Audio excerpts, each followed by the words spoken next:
आज का हमारा क्वेश्चन है Shanta has some money with her. Shanta के पास कुछ पैसे थे।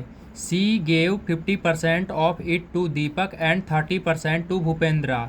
जिसमें से शांता ने क्या किया, 50% पैसे दीपक को दे दिए और 30% भूपेंद्र को। 60% of the remaining was donated to a school. अब उसमें से 60% स्कूल में क्या किया, डोनेट कर दिया। If ₹8,040 are still left with her. इसके बाद शांता के पास 8,040 रुपये बच गए। Find the original amount of money she had. Shanta के पास कितने रुपए पहले से थे, हमें ये फाइंड करना है। तो चलिए आइए देखते हैं इसे कैसे करेंगे। सबसे पहले तो हमें पता नहीं है कि शांता के पास कितने रुपए हैं, तो हमने मान लिया कि शांता के पास 100 रुपये हैं। उसके बाद हम क्या करेंगे, मनी गिवन टू दीपक। अब उसने दीपक को कितने परसेंट दिए थे, 50% रुपये दे दिए थे। तो 100 रुपये का 50% निकालेंगे।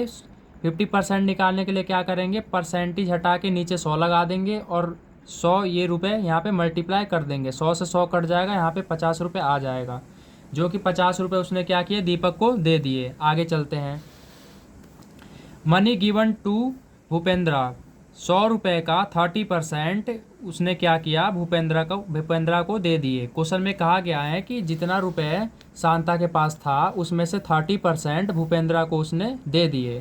तो यहाँ पे आप देख सकते हैं कि 100 रुपये का 30% कितना हो जाएगा, 30 रुपीज़ उसने भूपेंद्र को दे दिए। आगे चलते हैं। आगे क्वेश्चन में हमसे कहा गया है कि रिमेनिंग मनी विद शांता। अब शांता के पास कितने रुपए बचे, 100 रुपये थे शांता के पास, 50 रुपये उसने दीपक को दिए थे, 30 रुपये उसने भूपेंद्र को दिए थे। अब इन दोनों को जोड़ के 80 रुपये टोटल उसने दे चुकी हैं। तो 100 रुपये में से 80 रुपये अगर हटा दें, मतलब माइनस कर दें, तो अब शांता के पास कितने रुपये रह जाएंगे, 20 रुपये रह जाएंगे। आगे चलते हैं। अब क्वेश्चन में हमें क्या कहा गया था कि शांता के पास दीपक और भूपेंद्र को पैसे देने के बाद जो पैसे उसमें से बचे थे उसका 60% उसने क्या किया, स्कूल में क्या कर दिया, डोनेट कर दिया। तो अब आप यहाँ पे देख सकते हैं कि पैसे दीपक को और भूपेंद्र को देने के बाद उसके पास 20 रुपये बचते हैं। तो 20 रुपये का 60% उसने क्या किया, स्कूल में डोनेट कर दिया। तो 60% निकालेंगे किसका, 20 रुपये का। कैसे निकालेंगे, 60% को क्या करेंगे, परसेंट हटा के हमने क्या लिख दिया, नीचे 100 लिख दिया। परसेंटेज हटने की नीचे 100 लग जाती है। और मल्टीप्लाई में हमने क्या किया, ₹20 को मल्टीप्लाई कर दिया। एक जीरो से एक जीरो कैंसिल कर दिया, ये एक जीरो से एक जीरो कैंसिल कर दिया, 6 को 2 से मल्टीप्लाई किया, हमारे पास आ गया 12 रुपये। नेक्स्ट क्वेश्चन आगे करते हैं। 20 रुपये में से 12 रुपये देने के बाद शांता के पास बचे 8 रुपये। अब हम ये देखेंगे कि जब शांता के पास 100 रुपये में से 8 रुपये बचे हैं, जब शांता का ओरिजिनल अमाउंट 100 रुपये था तो इसके पास 8 रुपये बचे हैं। जब उसके पास लेफ्ट 1 रुपीज़ रह जाएंगे तो शांता का ओरिजिनल अमाउंट क्या हो जाएगा, इस 8 को हम यहाँ पे डिवाइड में लिख देंगे।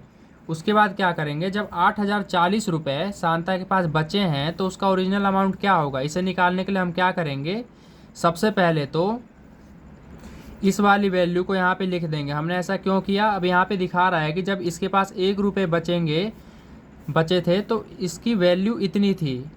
तो यहाँ पे 8,040 रुपये इसके पास बचे हैं, तो इसकी वैल्यू क्या होगी, इसलिए हमने क्या किया, इस वाली वैल्यू को यहाँ पे लिख दिया, इस 1 वाली वैल्यू को यहाँ पे लिख दिया। और 8,040 से 1 की वैल्यू इतनी है तो 8,040 की वैल्यू कितनी होगी, उसके लिए मल्टीप्लाई ही तो करेंगे गाइज।